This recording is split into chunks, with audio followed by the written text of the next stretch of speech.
শিক্ষার্থীদের আন্দোলনের মধ্যে সরকারি চাকরিতে কোটা সংস্কার করে রায় দেয় আপিল বিভাগ।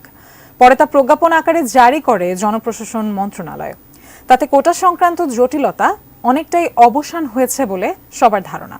তবে কোটা নিয়ে জটিলতা কাটলেও রবিবার নতুন কয়েকটি দাবিতে আন্দোলনের হুঁশিয়ারি দেয় আন্দোলনকারীরা।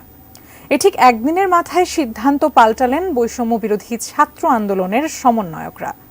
এবার কি সিদ্ধান্ত নিলেন তারা? আরো জানাচ্ছেন সহকর্মী শাহাদাত রিফাত। সরকারি চাকরিতে কোটা সংস্কার করে শিক্ষার্থীদের মূল দাবি মেনে নেয় চলমান আন্দোলনের সব কর্মসূচি প্রত্যাহারের ঘোষণা দিয়েছে বৈষম্য বিরোধী ছাত্র আন্দোলনের সমন্বয়করা। ২৮ জুলাই রাতে ডিবি অফিসে আলোচনা শেষে এক লিখিত ও ভিডিও বার্তায় এই ঘোষণা দেন আন্দোলনের অন্যতম সমন্বয়ক নাহিদ ইসলাম।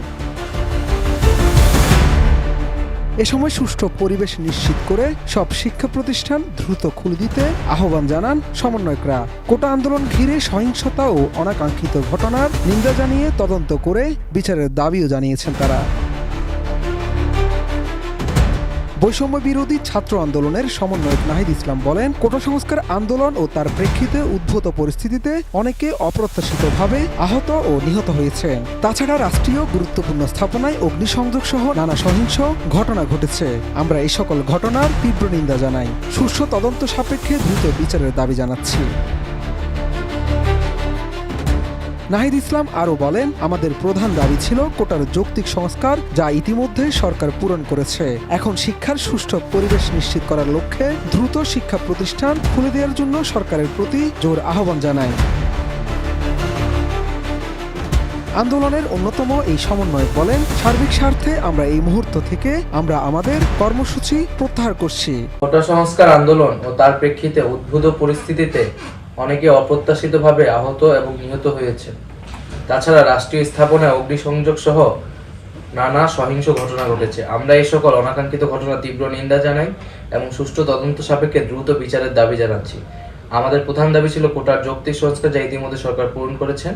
এখন শিক্ষার সুষ্ঠু পরিবেশ নিশ্চিত করার লক্ষ্যে দ্রুত শিক্ষা প্রতিষ্ঠান খুলে দেওয়ার জন্য সরকারের প্রতি জোর আহ্বান জানাই। সার্বিক স্বার্থে আমরা এই মুহূর্তে থেকে আমাদের কর্মসূচি প্রত্যাহার করছি।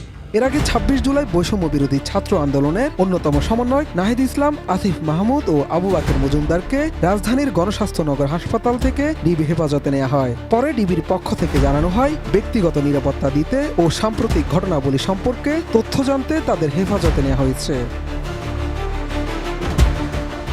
এর ঠিক একদিন পর শনিবার ২৭ জুলাই রাতে আরও দুই সমন্বয়ক সার্জিস আলম ও হাসনাত আবদুল্লাহকেও ডিবি কার্যালয়ে নেওয়া হয়। এছাড়া রোববার ২৮ জুলাই আরেক সমন্বয়ক নুসরাত তাবাসসুমকে নিরাপত্তা হেফাজতে নেয় ডিবি।